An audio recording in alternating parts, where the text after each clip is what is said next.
So, welcome to another episode of Startup Horror Story. Today, we've got a fantastic guest with us, and I've explained previously what it's all about. I mean, it's kind of in the name, but I'm hoping after a few more, we're going to really craft the sheer terror of the startup world. But without further ado, let me introduce you to Anthony. If you could say a little bit about yourself. All right. So, hello. Thanks for having me on the podcast. So, I'm Anthony. I'm founder at SeedLegals, legal tech platform. If you're a UK startup founder, don't go paying lots of money to a lawyer. Get on SeedLegals. About half of all UK startups, early stage startups, are on SeedLegals. About 50,000 startups.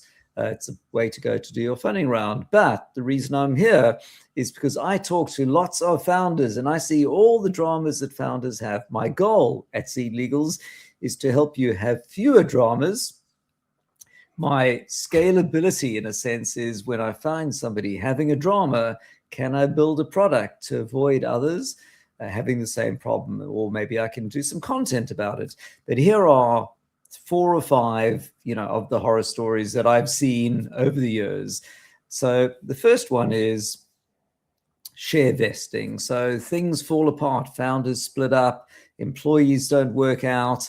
And if you don't have a founder agreement in place with share vesting, this means the unvested shares go back to the company. You can end up with an uninvestable company because someone you're not working with anymore has gone and they're still keeping all their shares. And my favorite example, customer of SeedLegals a few years ago now, messaged me, Anthony, urgent. Our CTO is in prison, in jail right now on a charge of manslaughter after attempted murder after a drug deal went wrong. And so I said, I've got 2 words for you, bad leaver. So it's a joke. So for those who know founder or employee vesting, people can be good leavers or bad leavers. A good leaver is somebody, ironically, who dies or maybe resigns. A bad leaver is someone fired for, gross misconduct or something like that, and they generally will lose all their shares. But fortunately, this person had done an employment agreement with the CTO so they could get back all of their unvested shares and then go hire a new CTO and give it to them. So share vesting, that was probably the high point of something went wrong with your employee. Number 2 is the investor scam. So it's so hard finding investors. And, investors might be interested in investing, they might not, mostly they're not. And usually they're just not, they might ghost you. But there are some investors that seem to run scams. And there are a few classes of scam. One of them is, at the low end, there are investors who tell you they've got funds to invest, but they don't really have funds. So maybe their fund is out of money, but they're not telling you it's out of money. They're finding companies to invest in so they can go back to their investors and tell them, hey, I've got these great companies, but they're wasting your time. So they might drag you out for months and maybe you're not raising from other people because you think you've got better terms from them, but they've got no money and it falls apart. So that's not really a scam. That's just bad actor behavior. But then there's the scam. So the scam is the investor said, I will invest, but before I can send you my money, because of my Thai land or Singapore, often laws, I need to do an insurance thing, which will cost you £5,000. So if you wire me the £5,000, we can do this insurance, national geo something, KYC something check, and then I can send you the funds. Never, ever send money to an investor. They need to send money to you. So anytime the investor says, send me your money, it's a scam. Yeah, sounds like the Nigerian prince version of startup scam. Exactly. But sometimes it's really sophisticated. They'll have invested weeks of backwards and forwards on term sheets and due diligence. You think it's genuine. There's some person, and I don't know how you can run your life, dealing people like this. So that's the next one. Now the next one in the investor scam is investors saying, I want to meet with you. and I'll meet with you in some foreign country. And there's some horror stories about that, about people getting drugged and stolen and you know, other things. But you know, if it's a VC fund, meeting at their office is okay. But if it's somebody you don't know and they're saying, I need to meet you in person, you know, in Rome or something like that, be extremely cautious, as in, no, not, you can come and visit me in London if you really want to visit. But if it looks dodgy, it's probably dodgy. The next in the investor scam is, I'd like to pay in crypto, please. I need your wallet details. And you then look out and you find that your wallet is drained. People don't know how it's done, but it gets done. So be careful of the investor wants to pay in crypto. I think those are my top. What other horror stories do I have? There's sometimes the customer or developer horror story where you actually, there's one in a founder group. Person hired somebody, a developer in Asia or somewhere, to develop an app for them. Turns out this person subcontracted it to someone in Pakistan who never came through. Looks like they stole the code, and the person has not got the code that he's paid for, and someone else random who he doesn't know has got the code. So the lesson there is, if you are hiring anyone to do the coding for you, you know, maybe definitely make sure that they are reputable, that they're not passing it on to somebody else to do it for less. I'm guessing that one sounds like it could be the most frequent. Is that most? I haven't seen that many instances of it, really? Actually. I'm quite surprised. You know, and the irony is they'd done a legal agreement with this person, but it's going to be unenforceable. You try enforcing an agreement with someone in Pakistan or wherever it is, it ain't going to happen.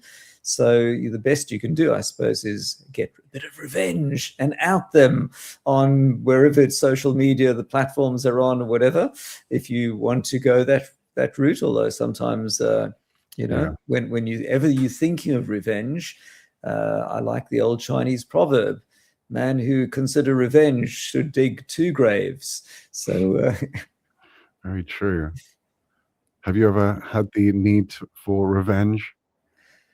I prefer to just noodle over what you could do and then do none of it. And wise choice of words. I've partaken in a little bit of revenge over a startup mishap in my 20s, which I think involves 2 of the above horror stories that you mentioned. Right. Although there's always a gray area. Every single one. I mean, tell me if I'm wrong here, but it's always something new. That's where the chaos enters into the startup scene. It's never even a predictable scam. It's never even a predictable chaos. Every time for me, it's a new screw up that I never even imagined. It keeps you on the ball. True. So, you know, advice is, there are many great founder WhatsApp groups. If you're not a member of any, you know, drop me a note, I'll add you some. Nice. And if it smells fishy, post it in the group and you'll have other people hop in seconds. You know, sometimes it might just be people going, dude, it's a scam, but maybe genuine, but you'll get feedback from others that will help you see, so you're not making this decision, you know, blind. You know, I feel that it could just be me. Sometimes you project on the world what you feel internally, but I feel that people aren't as naive as they used to be. When it was like, you know, 2005s and startups were the hot thing, I feel like there was a bit more naivety, and even to the degree that people wouldn't even have wanted to join those groups because they wouldn't even wanted to share their startup idea lest someone steals their genius SaaS idea. These days, people are a bit more willing to test the idea, speak to people, speak about scams. But back in the day, you know, is that how you feel, that people are a little bit more wise to the? Well, I think it's actually 2 separate things. One of them is about, you know, general skepticism. You've learned, dude, do not click a link in an email like, hey, Anthony, we've got money to send you. Just click here to DocuSign. It's like, I'm not clicking that link.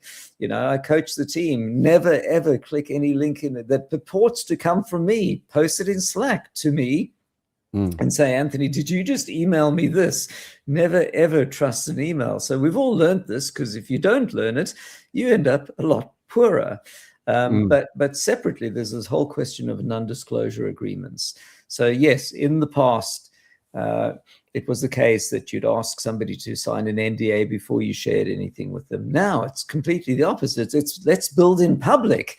Before I've even built it, I'm going to post on LinkedIn, what I plan to do. I mean, as a general thing for me, before I build something, I'll often post it in a startup group going, hey, I'm thinking of building this. And if no one's interested, I'm probably not going to build it. So one mistake some founders make is they, say to their investor, I'll, sign this NDA and then I'll send you my pitch deck. This goes straight into the bin for investors, because investors will never sign an NDA before seeing a pitch deck for two reasons. One, why should they bother? Because they're getting more pitch decks than they can deal with. If someone's adding extra friction, you just hit delete. And the second thing is, investors see all sorts of, competing things. There's no way you can sign an NDA, because what if you invest in a company that's similar? Now you're worried you're going to be sued because this one sent you a pitch deck, but there's no correlation between you seeing this pitch deck and investing over here. So I think the other thing, particularly now, and that's very recent with AI, is because it's driving down the cost of development. Once upon a time, you had to spend hundreds of thousands developing something. And so you thought you'd have to keep it secret because someone else would develop it. But now the cost of development is so little, at least for the prototype or mock-up that you can vibe code in minutes, that you're much better off making something, talking about it. If nobody comes, kill it. That was great. We made the vibe coded website. Nobody came. Actually, it turned out to be a rubbish idea. I'll come up with another one.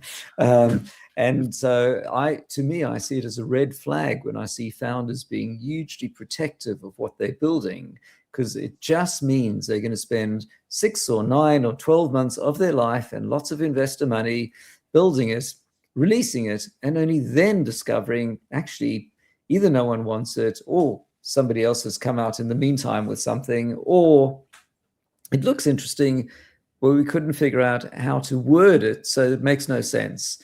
And they would have been much better off just coming up with a, MVP mock-up, lovable website, right at the beginning, being a bit embarrassed about it, but only 8 people are going to see it anyway. You don't need to be embarrassed. Of course. I'd like to ask you a sort of double question, because you've got your finger on the pulse of just the general, a bit more of a higher level overview of the whole startup scene. Are you, A, seeing an increase in startups? And B, are you seeing, if it's an increase, are you seeing, and because of the how rapid it is to develop a prototype, are you seeing more of those startups with a product market fit or less, just because people can throw these things out there? That is a fascinating point. So I think Apple has reported, or somebody's seen, a 40% increase in the number of apps that are being approved on or going live in the App Store. 40%. So these are probably people making apps super easily themselves, with AI and vibe coding, reducing hugely the cost. At SeedLegals, I don't think I'm seeing that much of a change, because I see companies when they want to fundraise. Right. So when they want to fundraise, they've already done this vibe coding thing themselves, and they're now getting it to the next step. So they've killed the idea, or they've proved the idea sort of before they come to us. Sure. But what is essential is, because now investors, 20 years ago, you had to raise like £1 million to buy Cisco servers and all sorts of switches and other stuff to build something, because there was no cloud hosting. So your entry cost was like $1 million before you could do anything. And then cloud hosting came along. So you get, great, give Amazon £100 or dollars a month. But now you still have to raise hundreds of thousands to hire developers to build it.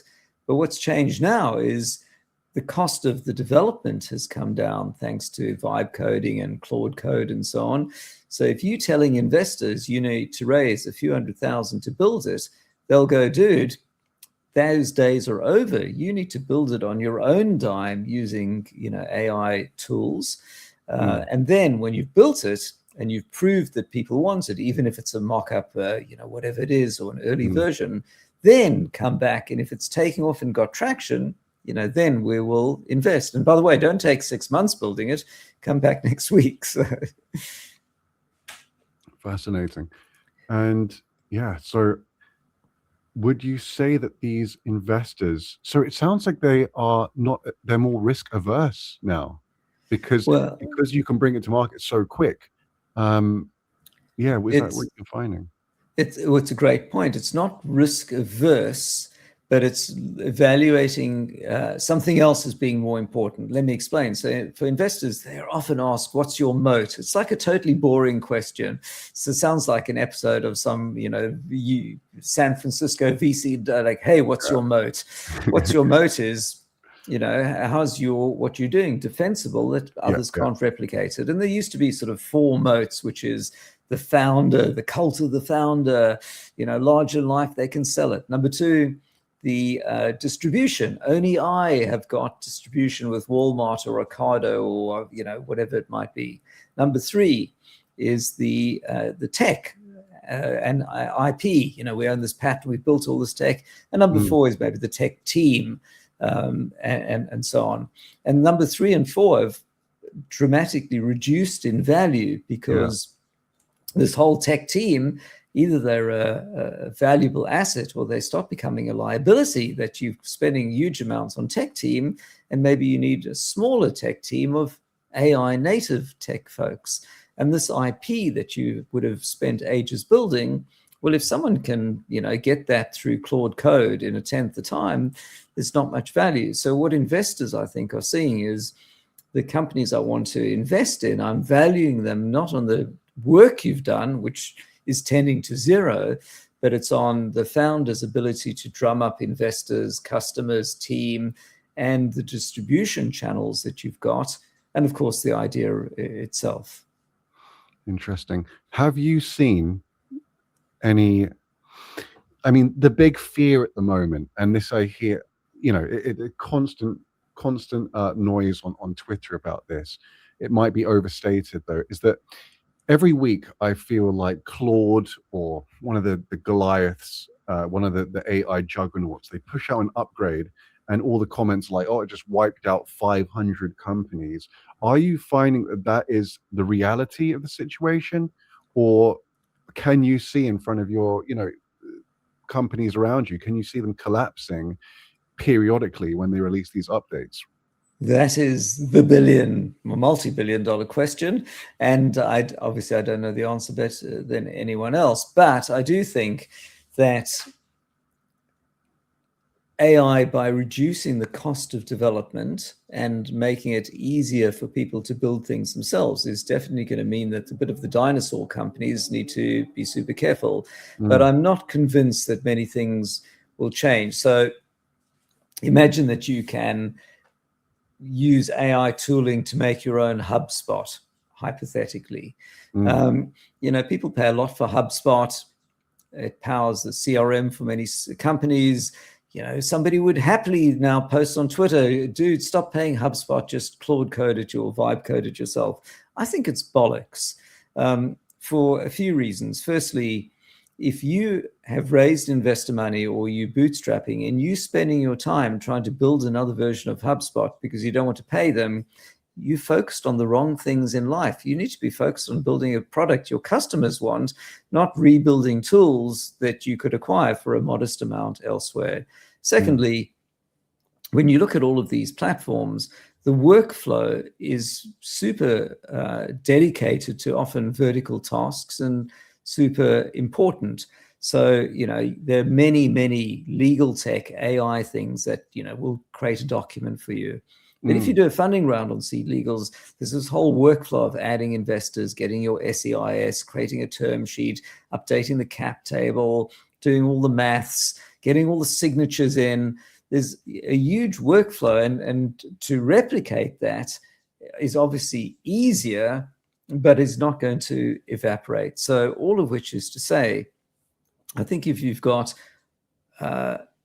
a product that is not a delight to use, you're going to inspire competitors to want to build alternatives. Mm. And if you've got products that are not adding a huge amount of value, you're going to get people inspired to build alternatives themselves with ChatGPT or others. And lastly, if you've got workflows that are not sophisticated, you may find the big AI companies themselves just eating into that by creating a feature that has just ended your business.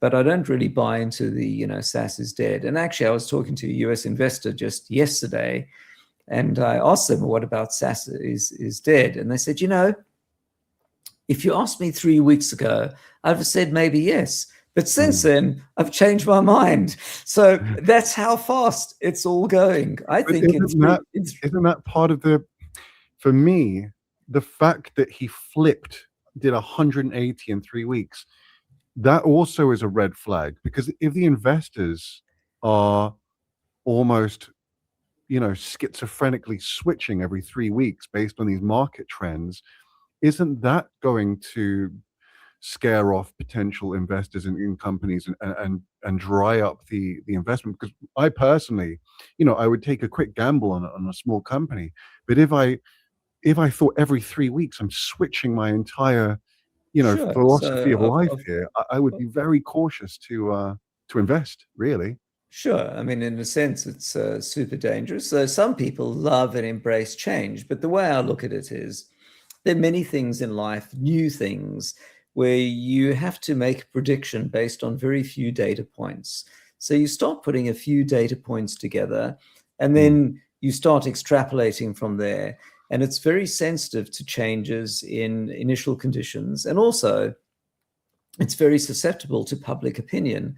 My favorite Churchill statement is there's no such thing as public opinion, only published opinion. So if you see 3 tweets saying SaaS is dead, you're going, oh my God, SaaS is dead. And then 2 weeks later, someone says, no, SaaS is dead is over.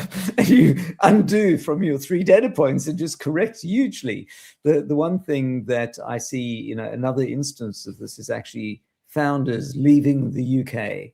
So, if you follow on Twitter, someone's saying, oh, my phone's gotten stolen 3 times in London, I'm out of here. Someone else is saying, US fundraising, UK fundraising is a bit dead, it's meh, go off to the valley. I'm posting on LinkedIn, here's how to do your Delaware flip. And I've just taken 90% off the cost of a Delaware flip. So, and by the way, here's a webinar with the immigration agent if you want your US visa. So put it all together, you go, oh my God, everyone's leaving the UK. Yeah.